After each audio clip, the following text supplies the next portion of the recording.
BJP के बड़े नेताओं ने, प्रत्युष एक सेकंड, ठीक है, बढ़िया है, आप कम से कम 400 पार कह पा रहे हैं, बीजेपी के बड़े नेताओं ने 400 पार कहना बंद कर दिया। शंखोदीप दास, नहीं चलिए मैं लौटूंगी। शंखोदीप दास, ये चुनौती टीएमसी के लिए मैं मानूं इस बार, क्योंकि 14 और 19 का जो गणित है वो टीएमसी के लिए रेड फ्लैग है। 2 से 18 पर विधानसभा में, सीधा 3 से 77 पर, यह रेड फ्लैग है टीएमसी के लिए। लेकिन मैं 89 और 96 का जिक्र करूंगी। 89 और 96 में जब राम मंदिर आंदोलन प्रचंड अपने रूप में था और बीजेपी 85 सीटों पर 2 से आगे बढ़ाई और फिर 85 से 120 पर आ गई, तब बंगाल ने 0 दिया भारतीय जनता पार्टी को। तो दोनों में से 24 में क्या स्थिति दिख रही है? देखिए गरिमा जी, एक बात साफ है, वो है कि 2014 के बाद जब नरेंद्र मोदी जी सेंटर में पावर में आए, उसके बाद बंगाल में बीजेपी का थोड़ा बहुत वोट शेयर बढ़ा था। अभी जो आपको जो रुझान दिख रहा है ना 2019 के लोकसभा इलेक्शन में या 2021 के लोकसभा इलेक्शन में, वो है कि लेफ्ट और कांग्रेस वोट का जो शिफ्ट हुआ है, मतलब यहाँ पे क्या है कि पोलराइज्ड सिचुएशन है, BJP versus TMC, TMC versus BJP, और एक माहौल बना है कि जो एंटी इनकम्बेंसी है टीएमसी के खिलाफ, और टीएमसी को तो मतलब लोगों में ये पता चले गया कि टीएमसी को रोक सकता है बीजेपी और लेफ्ट और कांग्रेस नहीं। इसीलिए आप देखिए कि आप पिछले 2-3 जो लोकसभा इलेक्शन है या विधानसभा इलेक्शन चुनाव हुआ, उस पर आप अगर स्टैटिस्टिक देखेंगे आपको पूरा मतलब साफ जो छवि है वो आपको दिख जाएगा कि कैसे लेफ्ट का vote seat wise 4.5 lakh 5 lakh से 40,000 50,000 70,000 हो गया, और वहां पे बीजेपी का जो वोट बढ़ा है। हाँ, तो ये जो कांग्रेस का बीजेपी का जो वोट बढ़े हैं, ये बीजेपी का कोर वोट नहीं है। मेरा कहने का मतलब यही है कि बीजेपी का कोर वोट हो सकता है कि 20% 22%, बाकी जो वोट है ना वो है एंटी टीएमसी वोट।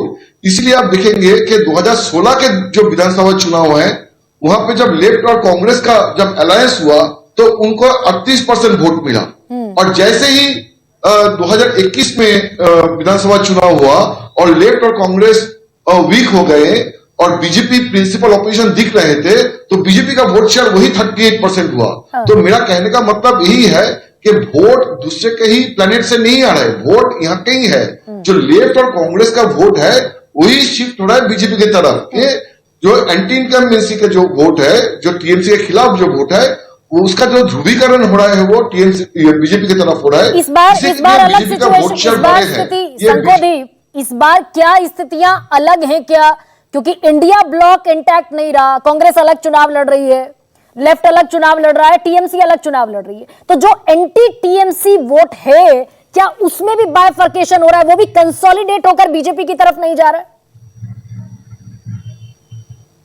नहीं, देखिए गरिमा जी, एक चीज यहाँ पे समझना है कि बंगाल में जब लेफ्ट और कांग्रेस का उतना ज्यादा वो मतलब वोट शेयर रहा नहीं, तो इंडिया जो गठबंधन का मतलब क्या है, मतलब यहाँ पे लेफ्ट और कांग्रेस मतलब डे बाय डे, मतलब डे टू डे वो लोग एंटी टीएमसी मतलब सरकार के खिलाफ वो लोग कैंपेन करते हैं। तो वो जो मतलब गठबंधन होने का भी कुछ मतलब नहीं बचता, मतलब जो वोट कांग्रेस का है और जो सीपीएम का है वो वोट टीएमसी की तरफ ट्रांसफर नहीं होता। ठीक है। तो ये यहाँ पे गठबंधन का कोई मतलब नहीं बचा था। देखिए एक ही तो डिस्ट्रिक्ट में गठबंधन है, इंडिया जोट, मतलब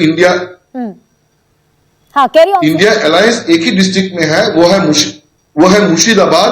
मुर्शिदाबाद में कांग्रेस और सीपीएम एक साथ होके लड़ रहे हैं और वहां पे वो लोग लड़ाई में है, मतलब तगड़ा लड़ाई में है, ठीक है। और वहां पे मतलब जीत भी सकता है, मतलब कितना लड़ाई में है लेफ्ट और कांग्रेस। बाकी जगह पे ये है टोटली पोलराइज्ड इलेक्शन है, TMC versus BJP and BJP versus TMC. तो इस पोलराइजेशन में वहां पे आप देखिएगा कि शंखोदीप, इतना भी बताइए कि ये जो पोलराइजेशन है, और पोलराइजेशन में मुझे जिक्र करना पड़ेगा आबादी का, 70% आबादी हिंदुओं की है, 30% आबादी मुस्लिमों की है। तो इस पोलराइजेशन में कौन कहां खड़ा हुआ दिखता है? देखिए यहाँ पे जो माइनॉरिटी वोट है, जो आप 30% जो बोल रहे हैं, वो तो बीजेपी की तरफ कभी जाएगा नहीं। हाँ। साउथ बंगाल में जो माइनॉरिटी वोट है वो पूरा मतलब पोलराइज्ड होगा टीएमसी की तरफ। ये मतलब इसमें कोई मतलब इफ एंड बट नहीं है। बाकी जो हिंदू वोट है उसमें टीएमसी का भी वोट है, मतलब जो बेनिफिशियरीज है, गवर्नमेंट का बेनिफिशियरीज है, टीएमसी का अपना फॉलोअर्स है। Mamata Banerjee still the tallest leader of West Bengal, मतलब उनके ऊपर कोई नेता नहीं है, तो ममता बनर्जी का एक अपना फॉलोअर बेस है। तो टीएमसी का जो बूथ लेवल स्ट्रक्चर है, तो ऐसा नहीं है कि मेजोरिटी वोट का पोलराइजेशन बीजेपी की तरफ होगा, मेजोरिटी वोट में भी डिवाइड होगा। एक वोट परसेंट वो टीएमसी को भी मिलेगा, कुछ बीजेपी को भी मिलेगा। तो 70% में बटेगा और 30% संकोदीप 70% में बटेगा, 30% इंटैक्ट रहेगा।